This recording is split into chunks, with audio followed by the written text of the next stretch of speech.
நகையோ பணமோ எந்த பொருளாக இருந்தாலும் சரி கொடுக்குறவன் கொடுத்துக்கிட்டே இருந்தால் வாங்குறவன் வாங்கிக்கிட்டே இருப்பேன். கொடுக்குறவன் கொடுக்குறத நான் நிப்பாட்டிட்டேன்னு வச்சுக்கோங்களேன், வாங்குறவனுக்கு படுகோவம் வந்துடும். அதுக்கப்புறம் இந்த ஊர் உலகத்திலேயே பெரிய துரோகி யார் தெரியுமா? நம்ம தான், கொடுத்த நம்ம தான். அதனால் கொடுக்குறத எப்போ ஸ்டாப் பண்ணுறோமோ சொந்தங்களுக்கு மத்தியில் நல்லா சொந்தமாக நம்மளோட பாசமாக ரொம்ப இணைப்பாக இருக்காக அப்படின்னு நினச்சிக்கிட்டு இருக்க எல்லாருக்கும் ஒரு விஷயம் சொல்கிறேன். என்றைக்கு நீங்கள் அவங்களுக்கு உதவி பண்ணுறதையோ அல்லது ஒரு பொருள் கொடுக்குறதையோ எதையோ ஒன்று ஸ்டாப் பண்ணுறீங்களோ அன்னைக்கு தான் அவனுடைய சுயரூபம் என்னன்றது தெரியும். அதுதான் சொந்தம்.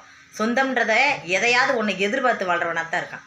அதனால் சொந்தங்களை விட்டு தள்ளி இருக்கிறது ரொம்ப மேல்னு இப்போ எனக்கு ரொம்ப ரொம்ப புரியுதுங்க. செய்கிற வரைக்கும் தான் அந்த இடத்துல நம்மளுக்கு பெரிய மதிப்பும் மரியாதையும் கிடைக்கும்.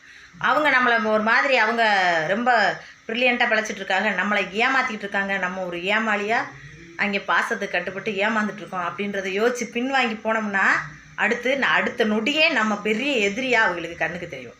அது பிறந்தவங்களாக இருந்தாலும் சரி, பெற்றவங்களாக இருந்தாலும் சரி.